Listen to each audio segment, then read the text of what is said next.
এমন কেউ নেই যে যে লতাজি তার প্রিয় নয়। তো লতাজিকে নিয়ে অনুষ্ঠান, তাতে অংশগ্রহণ করতে পেরে আমার খুবই ভালো লাগছে। সুর সম্রাজ্ঞী লতা মঙ্গেশকরের প্রয়াণ দিবসে গানে গানে বিনম্র শ্রদ্ধা জানালো মিউজিক জোন কলকাতা।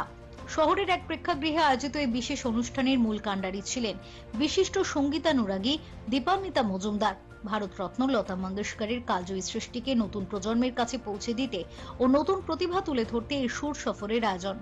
বাংলা ও বাঙালির প্রিয় লতাজিকে স্মরণ করতে পশ্চিমবঙ্গ তো বটেই, এমনকি সুদূর মুম্বাই থেকেও প্রতিভাবান শিল্পীরা যোগ দিয়েছিলেন এই অনুষ্ঠানে।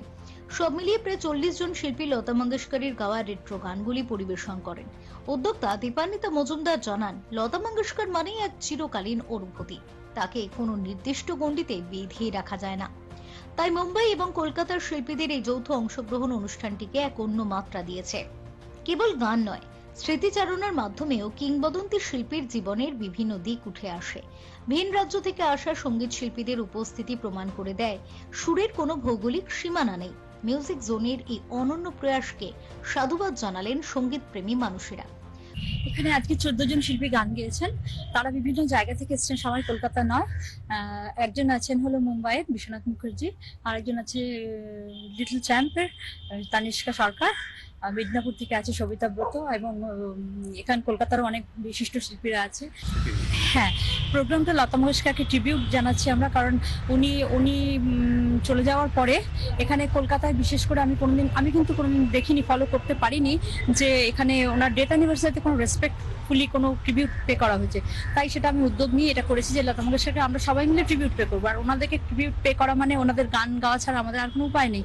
তো সেইভাবে আমি সব শিল্পীদের আমরা যেভাবে শিল্পীরা চুজ করি সেটা হলো যারা খুবভাবে প্রতিষ্ঠিত, তারা তো সবসময় প্ল্যাটফর্ম পাচ্ছে, কিন্তু রেট্রো মিউজিকের জন্য প্ল্যাটফর্ম তো খুব কম। সেগুলো মুম্বাই দিল্লিতে খুব ভালো হয়, কিন্তু আমাদের এখানে খুব কম হয় রেট্রো মিউজিক। তো ইন দ্যাট কেস সেই জন্য আমরা রেট্রো মিউজিক নিয়ে করেছি, এবং আমরা লেজেন্ডসদেরকেই ট্রিবিউট দিই, আর সেই শিল্পীদেরকে দিই যারা খুব ভালো, কিন্তু মানে রেট্রো মিউজিকের প্ল্যাটফর্ম অত পায় না, তাদেরকে একটা প্ল্যাটফর্ম প্রোভাইড করা আর কি। অবশ্যই আমরা মানে যতদিন যাবে আমরা সেটাকে আমাদের সংস্থাটাকে বড় করব, এবং ভালো ভালো শিল্পীদেরকে যারা ভালো ভালো গান গাইতে চায়, রেট্রো মিউজিক গাইতে চায়, আমরা মিউজিককে মানে গুড মিউজিককে স্প্রেড করতে চাই। মিউজিক জোন হলো একটা নন প্রফিট অর্গানাইজেশন। আমি সেটার প্রোপ্রাইটার, অ্যান্ড আমার একটাই মোটিভ, এটা কোনো প্রফিটের জন্য, কেউ যারা গাইছে তারাও কোনো প্রফিটের জন্য আসছে না, বা আমি যে প্রোগ্রামটা অর্গানাইজ করছি আমিও কোনো প্রফিটের জন্য করছি না। সিম্পলি এটা স্প্রেড মিউজিক স্প্রেড হ্যাপিনেস, এটা হলো আমাদের tagline, spread music spread happiness. তো এইভাবে আমরা আমাদের রেট্রো মিউজিকের যে লিগ্যাসিটা, আমাদের যে কি বলবো, আমাদের যে গোল্ডেন এরার মিউজিশিয়ানসরা, আমাদের কম্পোজার্সরা, আমাদের আর্টিস্টরা, তাদেরকে স্মরণ করেই আমরা চলতে চাই। হ্যাঁ, আসলে লতাজির আমি খুব ভক্ত, আর কে না ভক্ত, সবাই ভক্ত ওনার। তো এই প্রোগ্রামটা আমি মিস করতে চাই না, সেই জন্য আমাকে জানিয়েছে, আমি সঙ্গে সঙ্গে চলে এসেছি। তো খুব ভালো লাগলো। আমি এখনও কয়েকটা গান বাকি রয়েছে, আমি অনুষ্ঠান করে যাচ্ছি। দর্শকের নিশ্চয়ই ভালোই লাগছে, ওনারা যা বলছেন সেইভাবে বুঝতে পারলাম।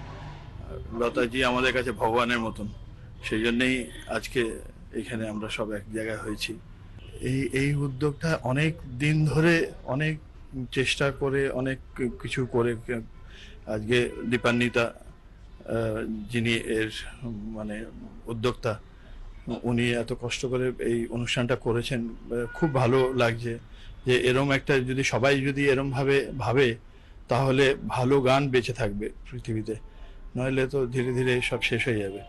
এত ভালো, এত লতাজির মতন, যাকে আমরা ভগবানের মতন মনে করি, তিনি যখন ওনাকে নিয়ে যখন এরকম একটা অনুষ্ঠান ও করছে, আরো অন্যরাও যদি করে খুব ভালো হবে, সেটা আমি চাইবো।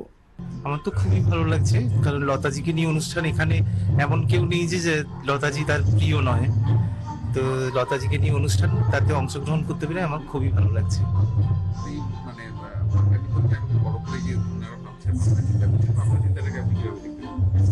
এটার উদ্যোগটা তো খুবই ভালো।